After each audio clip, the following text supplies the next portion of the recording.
Hello, everybody. This is Mike Leach, and this is National Catholic Reporter Soul Seeing for Lent. Today, we have a wonderful guest. We have Nicole Symmonds. Nicole is the Sacred Rites Fellow for NCR. Sacred Rites, that's WRITES, a wonderful play on words. She's a writer and a media expert and a theologian. She is also visiting assistant professor of Christian ethics at Mercer University in Atlanta. Hello, Nicole. Hi, Michael. How are you? I'm wonderful. This is the first time we're meeting in virtual simulation. Absolutely. I mean, it's wonderful to be able to put a face to a name that I've been corresponding with. So it's Yeah. wonderful to virtually meet you. Well, this is going to be a real pleasure. And we're going to start with the column you wrote for Soul Seeing. And let me just tell our viewers that Soul Seeing is a regular column on spirituality for the National Catholic Reporter. I started it about 10 years ago, and I do some myself, and I ask really interesting people like you, Nicole, to do others. And surprisingly, over the years, it's won many awards. It's won 4 first place awards for the best spirituality column in Catholic land 4 years in a row from the Catholic Press Association. And it's kind of a love thing for me because soul seeing is all about seeing the invisible. It's about listening to the soundless music of life. And it's about knowing what can't be known through the visible things and to really be touched by God. And you wrote a beautiful column for the next Soul Seeing called Tweeting My Way Through Lent. So we're going to start in the middle. And the column starts for the last few years, I have given up social media for Lent. What did you give up? What did I give up within the last few years? No, in the social media. Which social media did you give up? Oh, yes. Well, this year I gave up Facebook, Instagram, and TikTok, which I became very much kind of obsessed with, not creating, but consuming the wonderful content that people have been creating. But I found myself kind of unable to untether myself from Twitter this year. And so the column talks so much about what I was seeing. I love how you describe the Soul Seeing Lent column in general, just thinking about knowing what cannot be known sort of to the naked eye. And I think that a lot of my experience of tweeting through Lent, and I will just kind of issue this disclaimer that tweeting through Lent is not about some kind of bold theological expository about what I'm going through, but it's literally being an everyday person going through the ordinary doldrums. And part of why I have not left Twitter during Lent is I was just really seeing the humanity of people come through when all they are left with are their words, right? Twitter is a word-based, primarily textual-based platform. You see pictures and videos every now and then, or maybe more often than every now and then, but really Twitter is about expressing yourself in 280 characters. What's happening is the question. And people tell you what's happening in 280 characters. And what within that first week and a half of Lent, seeing people talk about what's happening in their lives, seeing a man say that he is going through sin and despair and could use prayer, seeing a woman talk about her husband leaving her and going through the process of divorce, seeing people even talk about sort of the having a dark night of the soul that has led them into having suicidal ideation, and other people chiming in and saying, wow, I feel seen in this moment, and really just gathering this sense of deeply embedded community that is arising out of people's kind of courageousness and bravery and being transparent and vulnerable in a way that is not usually the case on social media. And so I'm staying on Twitter as almost a practice of not withdrawing from the crowd, but embedding myself within the crowd, becoming a part of community, becoming a part of people's kind of hits and misses, the lulls in life, the celebrations. And it's grounded me in a sense that I feel like I'm seeing more of how God is working or trying to work on people in that space that usually, as you probably well know, nobody is lifting Twitter as a wonderful space. So it's been interesting to embrace it as a space that has more of people's full-blooded humanity on display. That's interesting, Nicole, because it's finding God in your everyday life, as you said. And there's the old saying that Zen, which is awareness of God, is your everyday mind. And so your everyday mind is joining with the everyday mind of people who are in despair or rejoicing.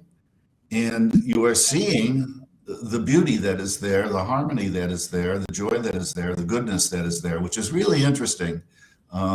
Because don't most of us, when we get into Twitter or TikTok or Facebook or YouTube, just tend to go down a rabbit's hole and get lost in trivia? Oh, absolutely. I mean, one of the phrases that we've been hearing a lot of, especially over the course of the pandemic, is this concept of doom scrolling, that people just kind of spend endless hours looking at all of the horrible news that's going on. And interspersed in the horrible news is the picture perfect portraits of life, right? The highly filtered rendition of people's lives. And so, on one hand, yeah, I am kind of throwing myself into the midst of that. But as you will read in the piece as well, is that there was a part of me that needed to see a kind of full-bodiedness, holistic sense of humanity as I was wrestling with what I call the sin of comparison, right? A lot of people know about this notion of the sin of comparison, that you could be sitting in your life living as well as one might expect or want to live.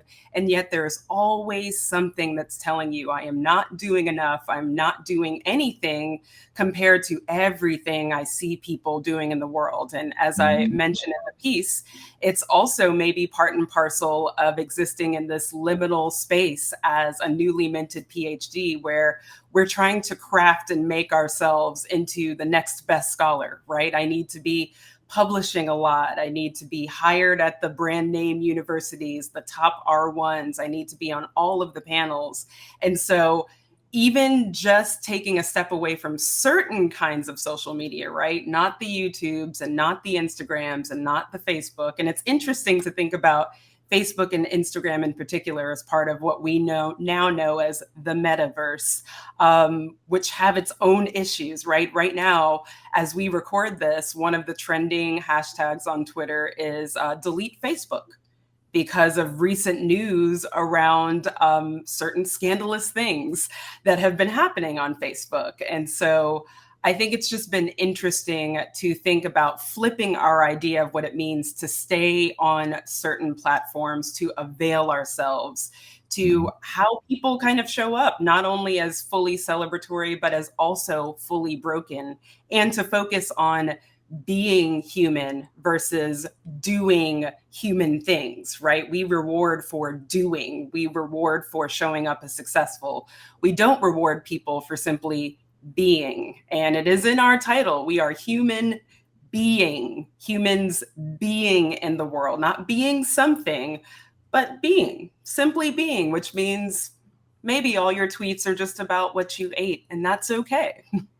Good, everyday mind. But let me ask you this, Nicole. When we're on Twitter or Facebook or any of the social media, isn't there a great temptation not to be who we really are, but to pretend to be somebody else? Marlon Brando once said, he was asked by a reporter, why are you such a great actor? He says, we are all great actors because we're all acting all the time. So I was surprised and gratified to read in your guest column that you find a lot of people on Twitter actually dropping the persona, the mask, and being who they really are. Yeah, I mean, I think that a part of my read on this current journey through Lent on Twitter is that I think I'm hoping that people are being their whole selves and that they are dropping the mask, right? Mhm. I am a person who believes, and I try to practice as much as is possible, the idea of allowing people to give an account of themselves. And insofar as you communicate an idea of yourself that seems legible as authentic and real, I accept that as that is your truth. That is the truth that you are living in. And you are absolutely right. There is lots of temptation to craft, right? I talk about in the column Mhm. that social media also exists in a place, it exists as a space in which we are making ourselves, right? We are curating and crafting selves and saying, here's this part of myself that I would like to show more than others. But I would like to think again, this could be naivete on my part, but I'm really hoping that what I'm seeing, especially as people move from just sharing the happiest celebratory, I'm thrilled to announce moments of their lives, to really my shadow side, right? I'm someone who loves the Enneagram, even as I don't understand all of it. But when people think about their shadow sides, it seems like Twitter invites them to share the shadow sides. And even thinking about, right? I talk about the clapback queens and keyboard gangsters. And I wonder if even in that, that is a person sharing a shadow side that they have not yet figured out how to kind of flip it to be more of this light person. So maybe sometimes what we see in the very worst of people is an authentic side of themselves that they have not learned how to turn off and turn on a kind of brighter side. So how do we sit with people when they're in liminal spaces? Your column is so beautiful about writing about people in pain. And yeah, you wrote that the first tweet I saw was from a man who said that he was in the pit of sin and despair and he could really use prayer. And you went on to talk about other people, and it was beautiful. How do you pray for these people when you encounter them on the tweets?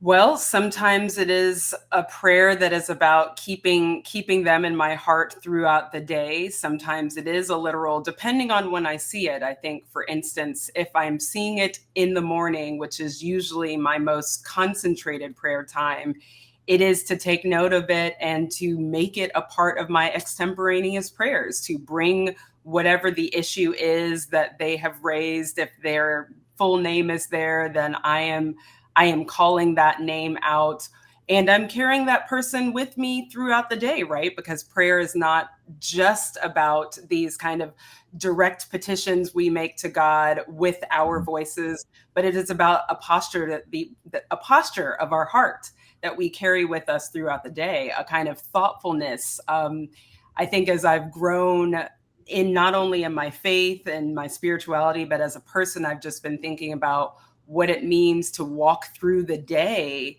with somebody on your heart and hoping, right? I think it's maybe just because so much of what the world has given us in recent years makes us feel like we're in a kind of hopeless place. But what does it mean if all of our hearts were turned towards someone, that if we were really all just kind of persistent about keeping people in our hearts in these places? Often we say, like, you're in my thoughts and prayers, or I will send positive thoughts. If there is any actual power in that, without getting in the metaphysical weeds, how might it be kind of like a Care Bear stare, if you will, where just like there's so much positive energy generated toward willing the good for someone, that the good can actually manifest because we are all actually there, versus what might be the real constitution of our world, which is just kind of like a sum of either ambivalent or negative energies in which nothing actually is produced. I think that's very beautiful. And this interview is worth the last 2 minutes of what you said about turning your heart towards these people, and keeping them in your heart in the day. That's not just a cliche. I believe that we can transfer our peace of heart to somebody 1,000 miles away just by willing it. And it's not a magic show. It's just that we are all one in God. And what blesses one blesses all, and what hurts one hurts all. and to carry them in your heart. That's beautiful. So that is soul seeing, and that is Twitter for you, to see the soul of others. You write at the end of the piece, staying plugged into Twitter during Lent has made me look for God among God's people. That's awesome. Everybody, who's watching, if you're, interested in this as I am, it says on the bottom right of the screen, www.ncronline.org. Go there and go to Soul Seeing. You can even do /Soul Seeing, and you'll see the hundreds of columns that are there. And they're all about what Nicole was talking about. Very briefly, before we get on, and we only have about 10 more minutes, I do want to let people know what NCR stands for. If you don't, it's not National Cash Register. Could be. It's National Catholic Reporter. The NCR was started in the 1960s by lay people to be an independent voice of Catholics, to look at religion and the church and society from that vantage point. And it's built up over the last almost 90 years. No, like 60 years.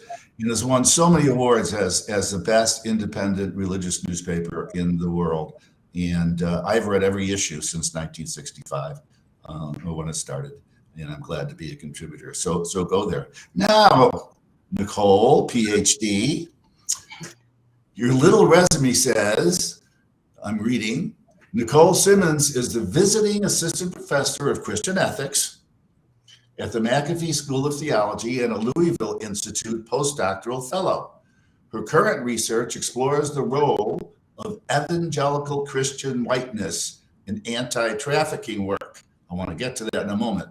She received her PhD from Emory University's Graduate Division of Religion, an MDiv from the Candler School of Theology, and a BS in journalism from Florida A&M. Did you start to be a journalist? After graduating from FAMU, yes, I did start my career, my whole career, which includes the moment we are at right now. I started as a fashion journalist, actually. So graduated from college 2002 and swiftly got a internship at a large magazine. InStyle is the name of the magazine. It's still around. And so I started my work as a journalist, writing, reporting, sometimes being on the red carpet, failing at interviews with large celebrities, because it's very high stakes when you do those things. But journalism has been close to my heart. I went from entertainment journalism to religion reporting, actually. So in 2006, I moved on to be an assistant editor at a little website. Well, at that time, it was called BeliefNet.com, and it was known as BeliefNet. That was a great site. Yes. It was then known as the world's largest faith and spirituality website, and really covered religions from A to Z, like literally from atheism to Zoroastrianism. And so I think that I cut a lot of my teeth on my experience at BeliefNet, and really BeliefNet.com was the beginning of my kind of vocational turn to become who I am now, which is a scholar of religion / ethicist, or, however one would like to spin it. I am a Christian ethicist, but I am also a scholar of religion. Yes, you are, and a darn good one. You converted to Catholicism along the way. Absolutely. What was that all about? Yeah, so briefly, if I may, Nicole, because we're running out of time. Absolutely. So if one could tell such a story briefly, I will just say that during my time at the Candler School of Theology, where I received my MDiv, as many people have the experience in seminary, things started to kind of break apart for me, right? In seminary, you're deconstructing a lot of things. Those embedded theologies and religious practices you come in with are starting to be interrogated. So by the time I graduated in 2013, a lot had shifted for me, including questioning, what does my faith look like as a result of all of this work that I've done over the last few years? And what it resulted in for me was a kind of deep soul searching. I remember when one of my friends who attended Candler, she was an MTS student there, she took me to a mass. Actually, before that, I went on a first date with somebody and they took me to a Catholic mass. And I remember being like, whoa, oh my gosh, I have my Bible in tow. He asked me, why do you have that? And I was like, because I need it when you all are going through that. And he said, that's not going to happen. But really, the defining moment for me was when that friend, that MTS friend, took me to Catholic Mass at Our Lady of Lourdes, which is my current parish here in Atlanta, Georgia. It's a historically Black Catholic church. When she took me to Our Lady of Lourdes, something like literally a switch went off for me. And I realized, like, oh, this is home for me. This is my second career in my faith. And I began to go to mass as often as I could, as often as I had the energy and strength to. And by the first year in my PhD studies, I decided to enter into the rites of Christian initiation and really just kind of make the process official instead of hanging out in the pews unconfirmed. So I don't know if I'm still considered a new Catholic, but I am certainly blessed to be a part of the faith, and I am continually growing in it as well, right? I don't think I've perfected it. I jokingly call myself a rogue Catholic because I haven't figured it all out, but I have figured out and have found God there in a way that makes sense for me in this part of my journey of life. So authentic, so real. It's beautiful. I have two more questions. Let's try to keep them brief because I don't want Stephanie to get mad at me, but you are very interesting. You're a theologian, okay? What does theology do for people? Theology is talking about God, basically. How does theology help inform your life? It's a really good question. I would say, first and foremost, I always bristle when people call me a theologian because I am not always certain that I am. I do think that my work has theological implications. I call myself an ethicist first and foremost, for whom theology is a part or a source for how I think about it. But that does not foreclose me from answering the question, the real question at hand, which is, what does theology do for people and how does it kind of function in my life? Which for me, I'm on the kind of side with James Cone and other liberation theologians thinking about theology really showing people how God is on the side of the oppressed, and how God is really, if we're thinking about a sort of revealed reality of how God is working in the world, it is that God is on the side of the brokenhearted, the oppressed, the widow, our queer brothers and sisters, all of these different communities, Black women, Black men, Will Smith, Chris Rock, whatever. So for me, theology doesn't function as kind of like high and tower extrapolation of God's work in the world, but it functions on the ground. It's about making very plain where God is. God is in the weeds. God is with people. God is trying to kind of, pull us all up. So yeah, that's my kind of long story. No, that's a great answer. You are a theologian because you talk about God with great clarity and sincerity, and that's great. Last question. Are you ready? I'm ready. It's the Oprah question, which I thought was a great question when she asked people. Nicole, what do you know for sure? One thing. Tell us one thing that you really know for sure. In this moment, the one thing that I know for sure is that I am alive. And because I'm alive, I just have the opportunity to make something of what I have been given in this one wild life. So the one thing I know for sure in this moment at this time is that I am alive and thankful that I made it and that I could see another day and that I could have this time to have this great conversation with you. And that is my story. That's a perfect way to end this interview. I love it. Nicole, thank you. Everybody out there, thank you. If you want to see other interviews of Soul Singing for Lent, you can go to YouTube and do NCR Soul Sing. And do go to ncronline.org. Nicole, pleasure. Thank you so much, Michael. It's been wonderful. Bye-bye. Bye.